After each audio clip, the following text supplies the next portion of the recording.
जय हिंद साथियों। Most welcome आप सभी का हरियाणा ग्रुप डी 2026 की साइंस की क्लास में। क्लास नंबर 25 है। 15 नंबर की साइंस पूछी जाएगी मेरे दोस्तों।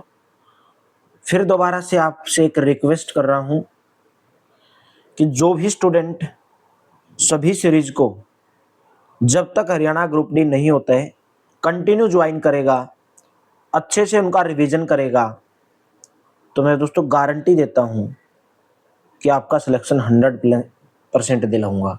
लेकिन आपको पढ़ना आपको पड़ेगा। कंटेंट मैं प्रोवाइड कराऊंगा, पढ़ना आपको है, तैयारी आपको करनी पड़ेगी, रिवीजन आपको करना पड़ेगा। वो तो मैं नहीं कर सकता, क्योंकि ना तो मैं आपसे कुछ ले रहा हूं। देखिए, गारंटी कौन देता है? आपको बरगलाते हैं। पैसा जो आपसे लेते हैं कोचिंग सेंटर वाले जो हैं, वो आपसे बोलेंगे कि इतनी फीस दे दीजिए, सिलेक्शन होगा, नहीं होगा तो आपकी फीस वापस हो जाएगी, ये हो जाएगा फलाना। मेरे दोस्तों, ऐसा कुछ नहीं होने वाला। तो अपना पैसा बर्बाद मत करिए। हमारे चैनल IQ स्टडी सेंटर से इस सीरीज को कंटिन्यू ज्वाइन करते रहिए और हरियाणा ग्रुप डी में आपका सिलेक्शन सुनिश्चित कराऊंगा 100%। तो चलिए सेशन की शुरुआत करेंगे।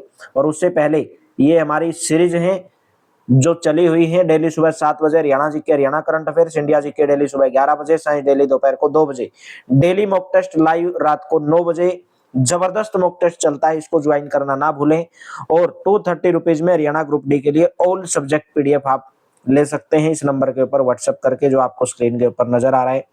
तो कल मैंने आपको क्वेश्चन होमवर्क के रूप में भी दिया था कि क्रोमियम लेपन के स्तंभ में कौन सा कथन गलत है, कि which of the following statement is wrong regarding chromium plate. जो क्रोमियम की प्लेट होती है, देख जैसे आपके घर में नल होता है या कोई टायर होता है, टुंटी होती है, ठीक है, सलेंसर होता है उसका, यानी कि जो क्रोमियम का जो लेपन होता है, क्या ये देखने में चमकीला नहीं है? यह संक्षारित नहीं होता। It does not get corroded, it does not get scratched, it is expensive as per the construction of the whole object. देखिए, इसके अंदर पहले वाला कथन गलत है। क्यों गलत है? क्योंकि ये देखने में चमकीला नहीं बोल रहे भाई, ये देखने में चमकीला होता है और इसके ऊपर ज्यादातर जो है जल्दी जंग भी नहीं लगता है, स्क्रैच कम पड़ता है, खरोंच नहीं पड़ती है, और पूरी वस्तु के निर्माण के हिसाब से यह महंगा पड़ता है भाई। ठीक है, तो एक महंगी प्रक्रिया है, देखने में चमकीला होता है, लेकिन ये बोला चमकीला नहीं होता है। तो राइट ऑप्शन कौन सा रहेगा? ऑप्शन नंबर ए इसके अंदर जो है गलत दिया गया है। ठीक है, नेक्स्ट बताइए। टिन के डिब्बे भोजन के भंडारण के लिए उपयोग किए जाते हैं। जैसे आप देख रहे होंगे यहाँ पे ये टिन के डिब्बे आपको नजर आ रहे हैं। तो लोहे पर टिन का विद्युत लेपन किया जाता है, लोहे के ऊपर। तो क्यों किया जाता है टिन का? यह बर्तन को हल्का बनाता है, यह पात्र को सस्ता बनाता है, टिन एक चमकदार उपस्थिति देता है, टिन लोहे की तुलना में कम अभिक्रियाशील है। ये आपका सही रहेगा। Tin is less reactive than iron. Iron जो है भाई, वायु के अंदर या नमी के अंदर, मॉइस्चर के अंदर जल्दी से उसके अंदर जंग लग जाता है। अगर लोहे के ऊपर आप टिन की जो परत चढ़ा देंगे, विद्युत लेपन अगर कर देंगे, ठीक है, इलेक्ट्रोप्लेटेड अगर कर देंगे, तो उससे क्या होगा? वो लेस रिएक्टिव होगा, यानी कि उसके ऊपर ज्यादा जो है जल्दी जंग नहीं लगेगा।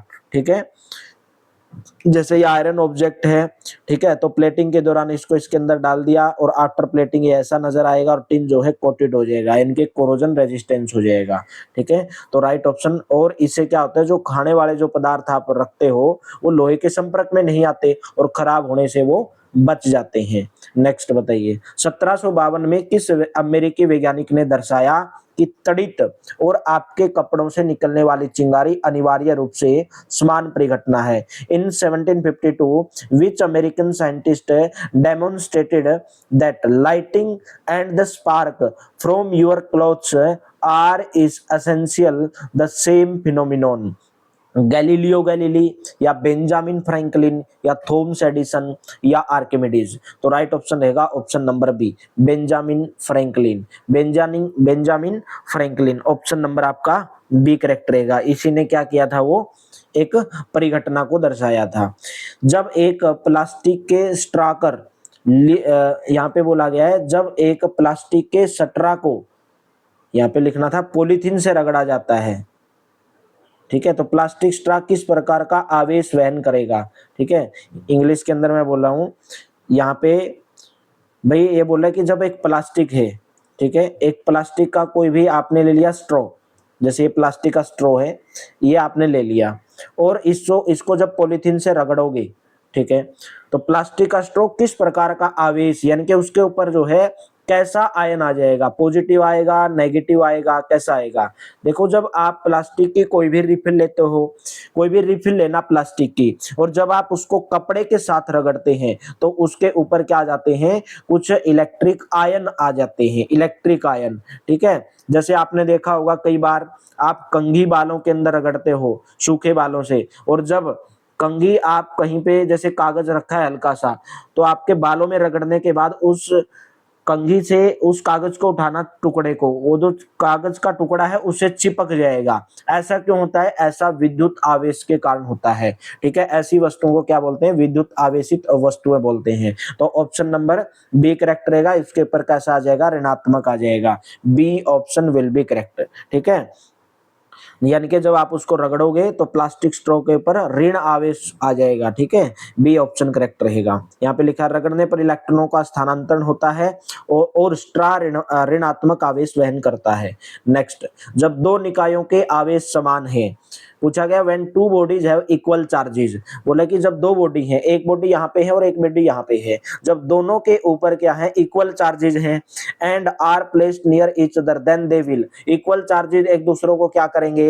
रिपेल करेंगे भाई, एक दूसरे को प्रतिकर्षित करेंगे। तो राइट ऑप्शन क्या रहेगा? ऑप्शन नंबर ए करेक्ट रहेगा। जबकि जो पॉजिटिव नेगेटिव अगर अलग अलग चार्जेस रहेंगे तो एक दूसरे को क्या करेंगे? वो आकर्षित करेंगे। अपोजिट चार्जेज अगर रहेंगे तो अट्रैक्ट करते हैं एक दूसरे को, अगर सेम रहेंगे तो मेरे दोस्तों को एक दूसरे को क्या करेंगे? रिपेल करेंगे। जब कांच की छड़ को रेशम से रगड़ा जाता है तो परिपाटी के अनुसार रेशमी कपड़े पर कैसा आवेश आ जाएगा? पूछा गया है कि when a glass rod is rubbed with silk, यहाँ पे ग्लास की रोड आपको नजर आ रही है, बोले कि जब आप इसको कपड़े से रगड़ोगे, सिल्क से रगड़ोगे, तो अकॉर्डिंग टू कन्वेंशन, कन्वेंशन के अनुसार the silk cloth become charge, silk cloth के ऊपर कैसा चार्ज आ जाएगा? ऑप्शन नंबर ए करेक्ट रहेगा। ऋणात्मक चार्ज आएगा, यानी कि नेगेटिव चार्जेज आ जाएगा, ठीक है।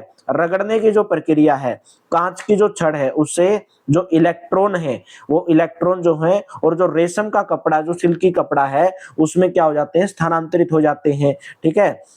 और इलेक्ट्रॉनों को खोने के बाद में कांच की छड़ पर, कांच की छड़ पर, इसने पूछा रेशमी कपड़े पर, कांच की छड़ पर कैसा आ जाएगा? पॉजिटिव आ जाएगा, आप जैसे यहाँ पे देख रहे हो। और रेशम के कपड़े पर कैसे कैसे आ जाएगा? इलेक्ट्रॉन आ जाएगा, और कैसे इलेक्ट्रॉन होंगे? एक नेगेटिव चार्जेज आ जाएगा। ऑप्शन नंबर ए करेक्ट रहेगा। नेक्स्ट बताइए, यदि कांच की छड़ को रेशमी कपड़े से रगड़ा जाता है और फुलाए गुब्बारे को ऊनी कपड़े से रगड़ा जाता है, तो पूछा गया दोनों में से कौन ऋणात्मक आवेश ग्रहण करेगा? भाई ऋणात्मक यानी कि नेगेटिव चार्ज किसके ऊपर आएगा? देखो, एक यहाँ पे आप देख रहे होंगे, कांच को क्या किया गया है? कांच की छड़ को रेशमी कपड़े से रगड़ा गया, glass rod rubbed with silk cloth. और एक यहाँ पर एक गुब्बारा ले लिया फुलाया हुआ, उसको ऊनी कपड़े से रगड़ा गया। बोल रहा है कि दोनों में से किसके ऊपर नेगेटिव आवेश आ जाएगा? नेगेटिव चार्ज आ जाएगा। रेशमी कपड़ा और रबड़ के गुब्बारे पर, रेशमी कपड़ा और रबड़ के गुब्बारे पर आ जाएगा। ऑप्शन नंबर बी करेक्ट हो जाएगा। रेशमी कपड़ा जो है, यानी कि सिल्क जो है, जिसे आप कांच की छड़ को रगड़ रहे हैं, उसके ऊपर नेगेटिव चार्ज आ जाएगा। और जो गुब्बारा है, गुब्बारा जो है रबर का, उसके ऊपर क्या आ जाएगा? नेगेटिव चार्ज आ जाएगा, ठीक है। तो राइट ऑप्शन भाई ऑप्शन नंबर बी करेक्ट रहेगा। नेक्स्ट बताइए, निम्नलिखित में से किस उपकरण का उपयोग यह परीक्षण करने के लिए किया जा सकता है कि कोई वस्तु आवेश वहन करती है या नहीं? बोल रहे हैं कि which of the following devices can be used to test whether an object carries a charge or not. भाई अगर हमें ये पता करना है कि कोई ऑब्जेक्ट जो है वो चार्ज को कैरीज कर रहा है कि नहीं कर रहा है, तो ये पता करने के लिए हम यूज करते हैं विद्युत दर्शिका, यानी कि इलेक्ट्रोस्कोप का यूज करते हैं। ऑप्शन नंबर डी करेक्ट रहेगा, ठीक है। D option will be correct भाई, डी ऑप्शन आपका यहाँ पे करेक्ट रहेगा। इलेक्ट्रोस्कोप का यूज करते हैं। किसी आवेशित वस्तु से आवेश को पृथ्वी में स्थानांतरित करने की प्रक्रिया क्या कहलाती है? The process of transforming charge from a charge object to the earth. ठीक है, आपने देखा होगा बोले कि अर्थिंग दे देते हैं। अर्थिंग तो आपने देखा होगा कि वेल्डिंग वाला जो है अर्थिंग के लिए यूज करता है, बहुत सारे अर्थिंग तार भी रहता है।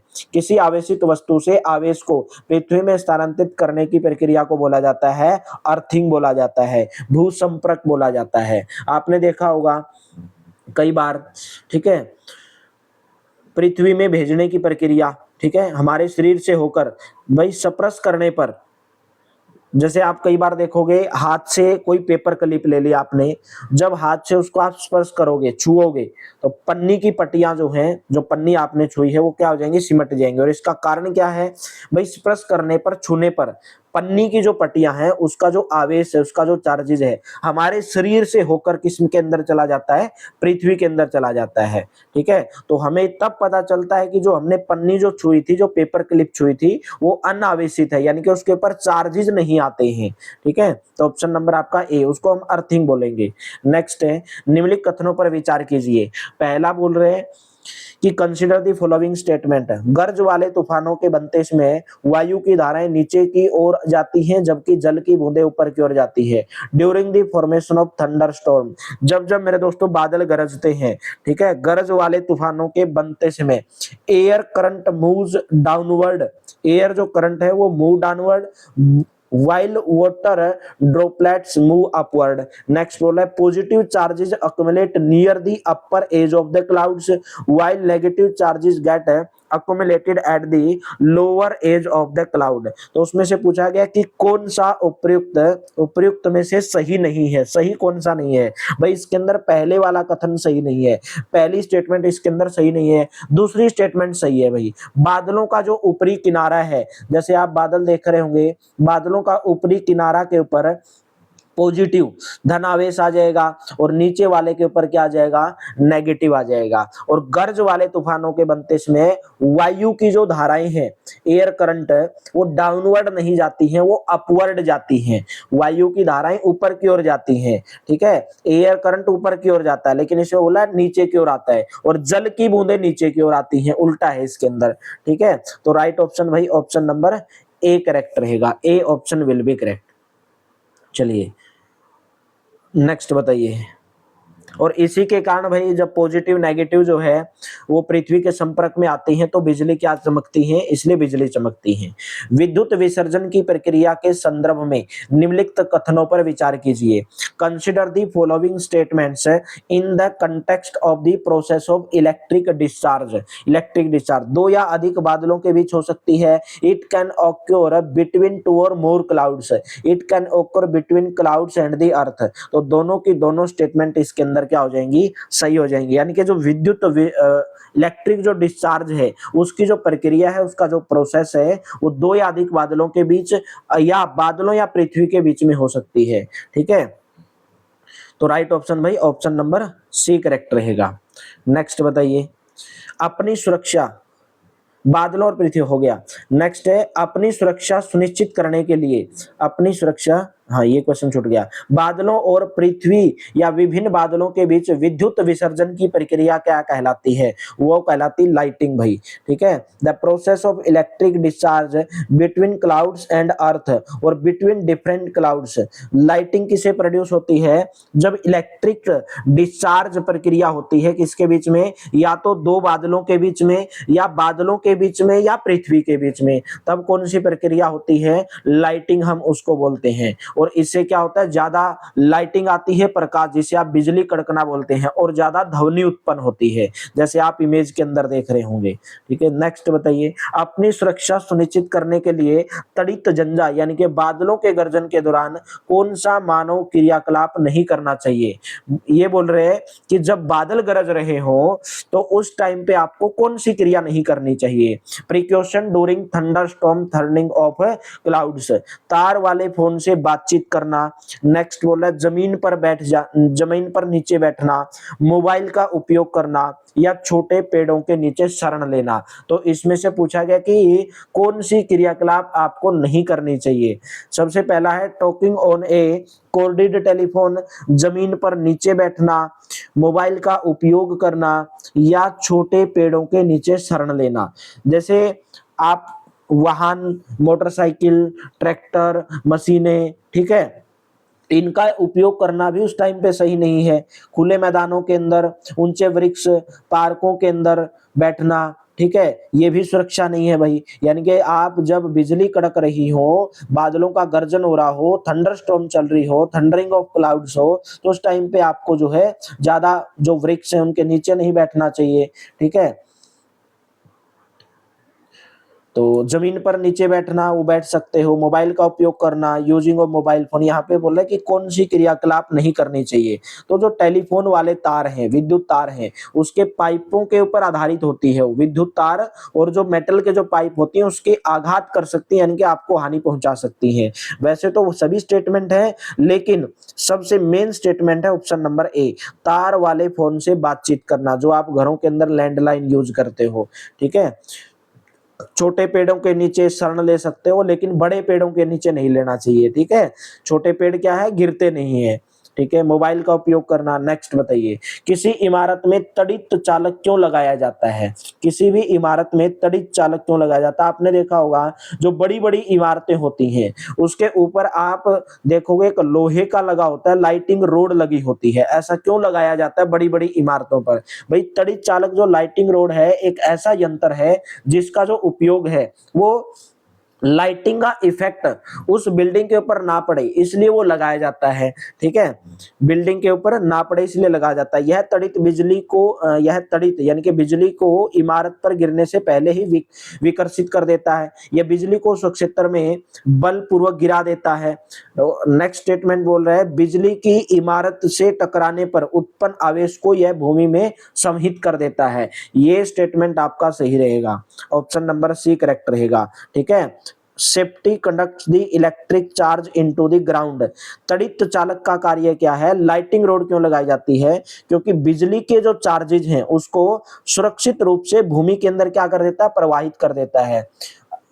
अगर वो तड़ी चालक लाइटिंग रोड क्या करती है? भूमि से कनेक्ट कर देती है उन चार्जेज को। अगर वो सीधे बिल्डिंग के ऊपर पड़ेंगे तो बिल्डिंग को नुकसान पहुंच सकता है, ठीक है। कॉपर कंडक्टर लगाया जाता है, उसके थ्रू ये जमीन के अंदर गाड़ा जाता है, भूमि के अंदर एक प्लेट गाड़ी जाती है। तो ऑप्शन नंबर कौन सा करेक्ट रहेगा? सी ऑप्शन करेक्ट रहेगा।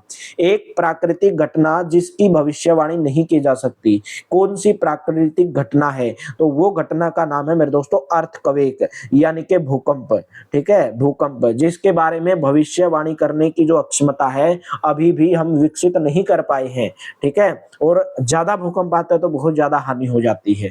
नेक्स्ट बताइए, 26 जनवरी 2001 को भुज में भूकंप के झटके लग रहे थे, और भुज किस राज्य के अंदर स्थित है? भुज है भाई गुजरात के अंदर, ठीक है। ऑप्शन नंबर आपका ए करेक्ट रहेगा, A option will be correct. Next दिया गया है कि अंदर गहराई के में विक्षोभ के कारण कंपन होता है।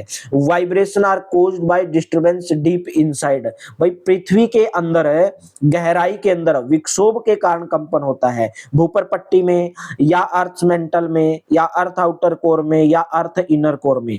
जब एक प्लेट दूसरी प्लेट के नीचे चली जाती है, भाई प्लेटों के टकराने से क्या आता है? भूकंप आता है। जब एक प्लेट दूसरी प्लेट के नीचे चली जाती है जिसके कारण भूपर पट्टी के अंदर यानी कि अर्थ क्रस्ट के अंदर विक्षोभ उत्पन्न होता है, यानी कि डिस्टरबेंस होता है मेरे दोस्तों, ठीक है। वाइब्रेशन क्रिएट होता है, और यही विक्षोभ जो है, यही वाइब्रेशन जो है वो क्या करता है? पृथ्वी की सतह के ऊपर भूकंप के रूप में दिखता है। तो अर्थ क्रस्ट के अंदर होता है ये सब प्रक्रिया। भूपर पट्टी के अंदर प्लेटों का टकराना, एक दूसरे के ऊपर नीचे चली जाती है और भूकंप आ जाता है। नेक्स्ट, निम्नलिखित कथनों पर विचार कीजिए। Consider the following statement. फिर गारंटी दे रहा हूं, बीच में क्लास में एक बार थोड़ा था डिस्टरबेंस करके आपको मेरे दोस्तों 100% गारंटी, जो भी सीरीज कंटिन्यू ज्वाइन करेगा उसको सिलेक्शन में दिलाऊंगा। आपका भाई, आपका दोस्त आपको सिलेक्शन दिलाएगा, लेकिन आपको कंटिन्यू ज्वाइन करना है और रिवीजन भी साथ के साथ में करना है। Consider the following words. बिजली, भूस्खलन, गड़गड़ाहट, सुनामी, बाढ़, यानी कि lighting, landslide, thunder, tsunami, flood can be caused by earthquake. ये बोल रहे हैं भूकंपों से क्या आ सकता है? भूकंप अगर आएगा यानी कि अर्थक्वेक अगर आएगा तो उससे क्या क्या नुकसान हो सकते हैं, उससे क्या क्या आएगा? पहला बोला क्या उससे बिजली आएगी, लाइटिंग थोड़ी कड़केगी, नहीं, उससे क्या हो जाएगा, भूस्खलन हो जाएगा, लैंड स्लाइड हो जाएगा। आप देख रहे होगे धरती जो है खिसकने लगेगी, लैंड स्लाइड हो जाएगा। और क्या रहेगा मेरे दोस्तों, और आप भाई थंडर तो नहीं आएगा, ठीक है, सुनामी आ जाएगी, वो उससे क्या आ जाएगी, सुनामी आ जाएगी और फ्लड आ जाएगी। तो 2, 4 और 5 ऑप्शन नंबर आपका ए करेक्ट रहेगा। भूकंपों से बाढ़, भूस्खलन, सुनामी आ सकते हैं, ठीक है। और एक सुनामी आई थी मेरे दोस्तों 26 दिसंबर 2004 को, अगर आप लोगों को पढ़ा हो, अगर आपको याद हो, हिंद महासागर के अंदर एक बहुत बड़ी सुनामी आई थी, ठीक है। और महासागर के चारों ओर का जो तटीय इलाका है, उन क्षेत्रों के अंदर बहुत ज्यादा हानि हुई थी। 26 दिसंबर 2004 को हिंद महासागर के अंदर बहुत बड़ी सुनामी आई थी। पृथ्वी के आंतरिक से बाहरी परतों तक विभिन्न परतों की पहचान कीजिए। मोस्ट इंपोर्टेंट क्वेश्चन है। आंतरिक से बाहरी यानी कि पृथ्वी की सबसे निचली से बाहरी परत की तरफ हमें जाना है। तो सबसे जो आंतरिक, सबसे क्या बोलते हैं, जो अंदर होती है, इनर कोर होती है पृथ्वी की। उसके बाद में आउटर कोर आती है, उसके बाद में मेंटल, और उसके बाद में भूपर पट्टी, यानी कि भूपर पट्टी पृथ्वी की सबसे बाहरी परत है। तो कौन सा ऑप्शन नजर आ रहा है, ऑप्शन नंबर डी भाई, इनर कोर आ जाएगी यानी कि आंतरिक कोर, फिर उसके बाद में आउटर कोर बाहरी कोर, और उसके बाद में मेंटल, और उसके बाद में क्रस्ट। नेक्स्ट बताइए, पृथ्वी की कौन सी प्लेट भूकंप के लिए उत्तरदायी होती है? पृथ्वी, अर्थ क्रस्ट, अर्थ मेंटल, अर्थ इनर कोर या अर्थ आउटर कोर?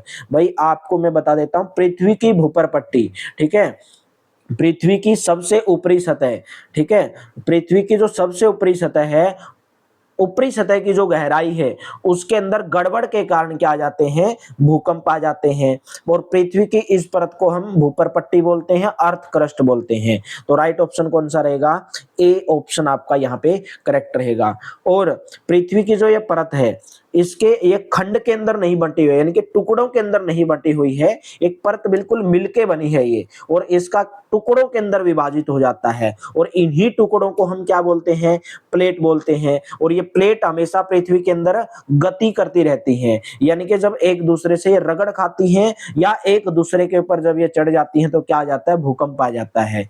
पृथ्वी पर भूस्पंद उत्पन्न हो सकते हैं ज्वालामुखी के फटने से, किसी उल्का पिंड के पृथ्वी से के टकराने से, या भूमिगत नाभिक के विस्फोट से, या पृथ्वी की प्लेटों की गतियों के कारण भाई।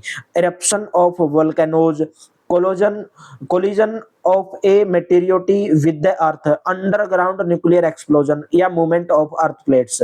भाई सभी की सभी घटनाओं के कारण क्या आ सकते हैं, भूकंप आ सकते हैं। ज्वालामुखी के फटने से भी, उल्का पिंड के पृथ्वी के टकराने से भी, या किसी भी भूमिगत जो नाभिकीय विस्फोट से भी, अंडरग्राउंड न्यूक्लियर अगर एक्सप्लोजन हो जाए, ठीक है, या पृथ्वी की प्लेटों के टकराने से भी। तो ऑप्शन नंबर ए करेक्ट रहेगा। नेक्स्ट बताइए, भारत में अधिक भूकंप आने की संभावना वाले क्षेत्र निम्नलिखित में से कौन से हैं? भारत में ज्यादातर जो भूकंप है वो कहां पर आते हैं, कौन से क्षेत्र हैं वो, ठीक है। भारत का भूकंपीय क्षेत्र कश्मीर, नेक्स्ट बोल रहा है वेस्टर्न एंड सेंट्रल हिमालयाज, पश्चिमी केंद्रीय हिमालय, समस्त उत्तर पूर्व, entire north east area, Kutch का रण, राजस्थान और गंगा के मैदान, दक्षिण भारत के कुछ भाग भूकंपीय क्षेत्र के अंतर्गत आते हैं। ऑप्शन नंबर आपका ए करेक्ट रहेगा भाई, ठीक है, ऑप्शन नंबर ए। जो आपको रेड कलर के अंदर जो दिख रहे हैं, ये पूरे के पूरे जो नॉर्थ ईस्ट जो एरिया है, हिमालयन है, कच्छ का जो रण है, ठीक है, जो रेड रेड आपको जो नजर आ रहा है, ये भूकंप जोन है। ये पांचवें क्षेत्र यानी कि अति जोखिम वाले ये एरिया है, ज्यादा जोखिम वाले, ठीक है, बहुत ज्यादा जोखिम है इनके अंदर भाई आने का। अगर जो आपको ये वाला जो कलर देख रहे हैं आप, ये वाला, ये जो क्षेत्र है, इसके अंदर भी ज्यादा जोखिम रहता है, ठीक है। सबसे कम जोखिम जो आप ये एरिया देख रहे हैं, इसके अंदर सबसे कम जोखिम रहता है। तो जैसे साउथ इंडिया हो गया, लेकिन सभी के अंदर जोखिम है। ऑप्शन नंबर ए करेक्ट रहेगा, ठीक है। नेक्स्ट बताइए, केंद्रीय भवन अनुसंधान संस्थान कहां पर स्थित है? केंद्रीय भवन अनुसंधान संस्थान है रुड़की के अंदर, ठीक है, रुड़की। ऑप्शन नंबर कौन सा करेक्ट रहेगा? ए ऑप्शन आपका यहाँ पे करेक्ट रहेगा भाई। केंद्रीय भवन अनुसंधान संस्थान सीबीआर की स्थापना 1947 में की गई थी और भारत सरकार के आवास शहरी कार्य मंत्रालय के अधीन ये कार्य करता है, ठीक है।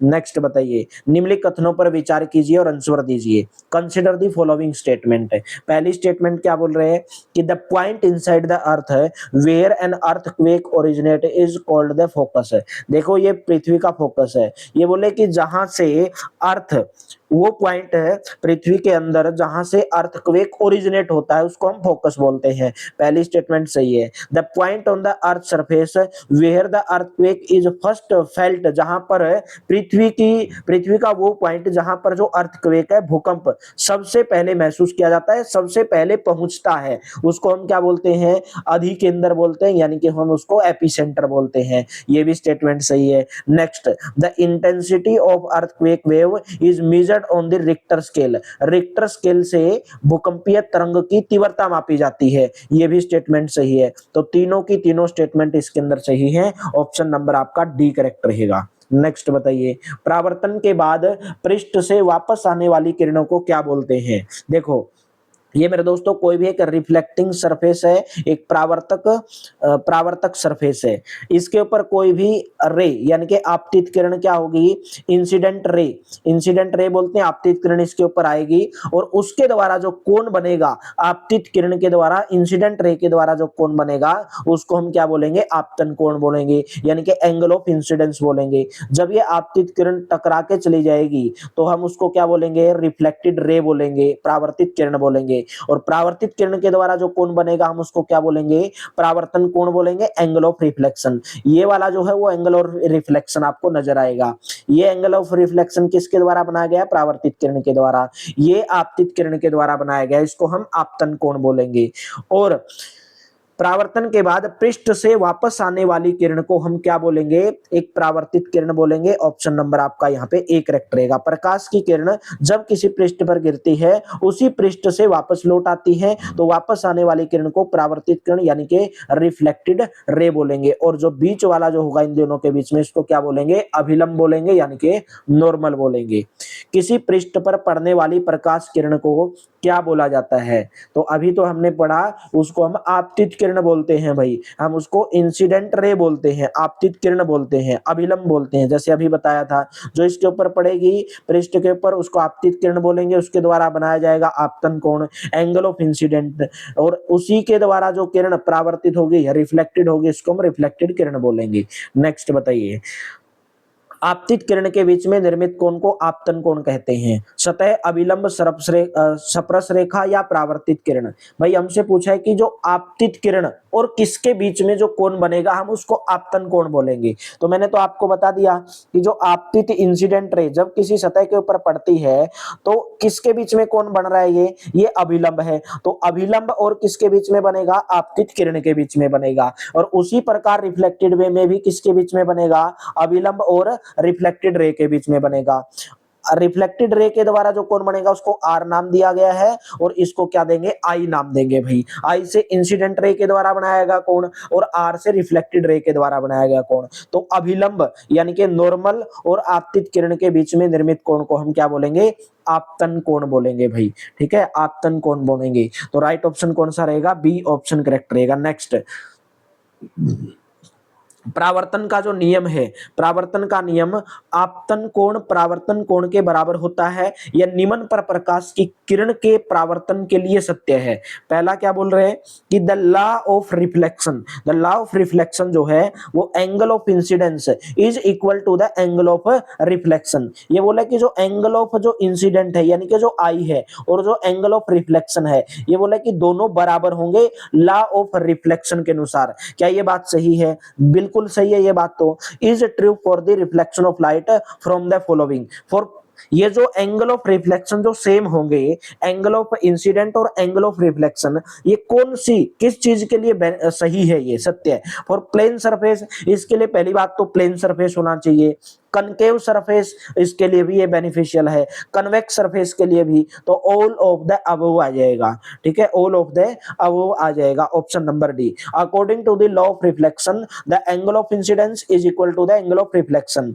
This law is applicable to plane surface, concave surface और कन्वेक्स। ये सभी सरफेस के लिए जो है सही है। Angle of reflection angle of incident के बराबर होगा। नेक्स्ट, आपतित किरण, परावर्तित किरण और अभिलंब आपतन बिंदु पर कहां स्थित होते हैं? कहां पर स्थित होते हैं? विभिन्न माध्यम, विभिन्न तल, यानी कि डिफरेंट मीडियम, डिफरेंट प्लेन्स, या सेम प्लेन, या मेरे दोस्तों सेम सरफेस। तो राइट ऑप्शन रहेगा सेम प्लेन, यानी कि एक ही तल पर, एक ही तल पर। ये बोले कि जो आपतित किरण है और जो परावर्तित किरण है, यानी कि जो रिफ्लेक्टेड रे है, इंसिडेंट रे है और जो अभिलंब है, वो एक आपतन बिंदु पर कहां पर स्थित होते हैं? एक ही बिंदु पर, सेम प्लेन के ऊपर। यहाँ पे तीनों की तीनों एक ही बिंदु पे ऊपर आके मिलते हैं। Incident ray, reflected ray and the normal are all situated in the same plane at the time of, at the point of incidence. वही जहां पे वो आपतित किरण पड़ती है, उसी पॉइंट ऑफ इंसिडेंट के ऊपर तीनों सेम प्लेन के ऊपर क्या होते हैं? सिचुएटेड होते हैं। नेक्स्ट, अभिलंब किरण, आपतित किरण और परावर्तित किरण खालिस्तान एक ही तल पर होते हैं। बताइए, परावर्तन, अपवर्तन, अपवर्तनक सूचकांक या परावर्तन और अपवर्तन। देखिए ये इंसिडेंट रे है मेरे दोस्तों, ये पड़ गई भाई एक सरफेस के ऊपर और वापस जो चली गई उसको हम क्या बोलेंगे? Reflected ray. और बीच में क्या होता है? अभिलंब होता है। तो अभिलंब किरण, इसने बोला जो इंसिडेंट रे है और जो रिफ्लेक्टेड रे है और जो normal to the surface at the point of incident, all lie in the same reflection, same reflection, same परावर्तन। ऑप्शन नंबर ए करेक्ट रहेगा। ठीक है, ऑप्शन नंबर ए करेक्ट रहेगा। ये किसका नियम है? एक परावर्तन का नियम है, ये परावर्तन का नियम है। अभिलंब किरण, आपतित किरण और परावर्तित किरण एक ही तल पर होते हैं। ये बोले किसका नियम है? ये परावर्तन का नियम है, ये रिफ्लेक्शन का नियम है। ठीक है, नेक्स्ट बताइए भाई, अगर रिफ्लेक्शन नहीं होगा, ये बोले कि एक ही तल के ऊपर होते हैं, अगर इंसिडेंट रे यहाँ पे पड़ी, अगर रिफ्लेक्शन नहीं हुआ तो क्या एक ही तल के ऊपर पड़ेंगे? नहीं। तो ऐसा किसके कारण होता है? ये परावर्तन के कारण ही होता है, रिफ्लेक्शन के कारण होता है। नेक्स्ट क्वेश्चन बताइए, दर्पण द्वारा बनाई गई छवि में वस्तु का बायां दाईं ओर दिखाई देता है और दायां बाईं ओर दिखाई देता है, इसको हम क्या बोलेंगे? इसको हम लेटरल इन्वर्जन बोलेंगे। इसको क्या बोलेंगे? लेटरल इन्वर्जन बोलेंगे। ठीक है, इसको हम पार्श्व परिवर्तन बोलेंगे। दर्पण द्वारा बनाई गई छवि में वस्तु का बायां दाईं ओर दिखता है और दायां बाईं ओर। जैसे आप किसी मिरर के अंदर खड़े हो जाओगे, मिरर के सामने, तो आपका दायां जो है बायां बन जाएगा और बायां जो है दायां बन जाएगा, उसको हम बोलेंगे लेटरल इन्वर्जन। नेक्स्ट बताइए, विसरित परावर्तन तब नहीं होता है। कब नहीं होता भाई विसरित परावर्तन? When does diffused reflection not occur? कब नहीं होता है? परावर्तन के बाद समानांतर रहता है, remains parallel after reflection, does not remain parallel after reflection when the reflecting surface is smooth। देखिए इसने बोला है कि light is reflected in different direction from A rough surface. पहली बात तो विसरित परावर्तन कब होगा? डिफ्यूज्ड रिफ्लेक्शन कब होगा? कि परावर्तन के बाद समानांतर नहीं रहेगा, रिमेन्स पैरेलल। परावर्तन तब नहीं होगा जब परावर्तन के बाद समानांतर रहेगा। भाई मैं आपको बोलूं, कोई किरण पड़ गई, ठीक है, जब वो किरण समानांतर ही रहेगी, यानी कि चलती रहेगी, वो चलती रहेगी सामने, रिफ्लेक्ट नहीं होगी, तो क्या नहीं होगा? डिफ्यूज्ड रिफ्लेक्शन नहीं होगा। जब सभी समानांतर किरणें, जब पैरेलल रे किसी भी खुरदरे या कोई भी पृष्ठ से परावर्तित होने के बाद समानांतर नहीं होती हैं, तो ऐसे परावर्तन को हम क्या बोलते हैं? डिफ्यूज्ड रिफ्लेक्शन बोलते हैं। जब कोई भी जो समानांतर किरण आती है, जब कोई पैरेलल रे किसी भी खुरदरे या किसी भी एक अनियमित कोई भी पृष्ठ है, कोई भी सरफेस है, जब उससे परावर्तित होने के बाद में, रिफ्लेक्ट होने के बाद में समानांतर नहीं होती है, समानांतर नहीं होती है, तब हम उसको, ऐसे परावर्तन को क्या बोलते हैं? विसरित परावर्तन बोलते हैं, डिफ्यूज रिफ्लेक्शन बोलते हैं। तो ऑप्शन नंबर ए करेक्ट रहेगा। नेक्स्ट, जब दर्पण के जैसे अधिक चमकदार सतह पर प्रकाश आपतित होता है, when light falls on smooth and highly polished surface like a mirror, then क्या होगा? रेगुलर रिफ्लेक्शन अक्कर्स होगा या डिफ्यूज रिफ्लेक्शन अक्कर्स होगा या रिफ्रैक्शन अक्कर्स होगा? देखिए जब प्रकाश, when light falls on a smooth and highly polished surface like a mirror, it reflects back in a single well defined direction, this is called regular reflection, यानी कि नियमित परावर्तन। परिवर्तन। कोई भी जब इंसिडेंट रे एक दर्पण के ऊपर पड़ेगी तो क्या हो जाएगी, वो रिफ्लेक्ट हो जाएगी, उसको हम क्या बोलेंगे, रेगुलर रिफ्लेक्शन बोलेंगे, नियमित परावर्तन बोलेंगे। नेक्स्ट बताइए, बहुमूर्तिदर्शी यानी कि कैलाइडोस्कोप, कैलाइडोस्कोप किस सिद्धांत पर कार्य करता है? एक कैलाइडोस्कोप एक बना होता है दो प्लेन मिरर का, दो प्लेन मिरर का बना होता है और एक एंगल के ऊपर, यूजुअली 60 डिग्री एंगल के ऊपर वो दोनों मिरर होते हैं। जैसे आप यहाँ पे इमेज के अंदर भी देख रहे होंगे, जो मिरर जो है, कैलाइडोस्कोप जो होता है ये बना होता है दो प्लेन मिरर का, और वो अरेंज होते हैं दोनों मिरर एक 60 डिग्री एंगल के ऊपर, ठीक है, जो मल्टीपल रिफ्लेक्शन का कारण बनता है। ठीक है, तो राइट ऑप्शन कौन सा रहेगा, ऑप्शन नंबर बी, एक समतल दर्पण द्वारा बहुल परावर्तन, multiple reflection by a single plane mirror, option number B. यानी कि कैलाइडोस्कोप दो समतल दर्पण को परस्पर लंबवत 60 डिग्री के कोण पर व्यवस्थित करके बनाया जाता है, जिसे प्रकाश का बहुल परावर्तन होता है और सुंदर रंग बिरंगे आकृतियां हमें दिखाई देती हैं। नेक्स्ट बताइए, श्वेत प्रकाश के इसके घटक रंगों में विभाजन हो जाता है।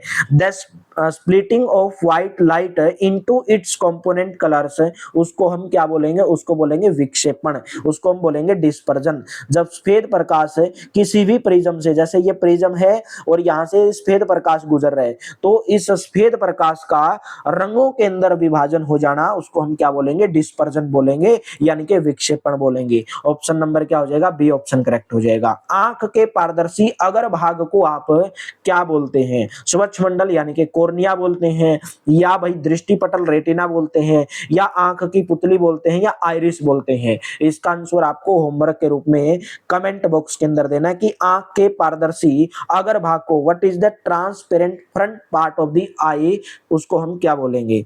अगर आपको क्लास बेहतरीन लगी हो, अच्छी लगी हो, तो सेशन को लाइक कर दो, शेयर कर दो अपने दोस्तों के साथ में ज्यादा से ज्यादा, और हमारी सीरीज को कंटिन्यू ज्वाइन करते रहिए और अपनी तैयारी को बूस्ट करते रहिए। सभी सीरीज का टाइमिंग आपको यहाँ पे नजर आ रहा होगा।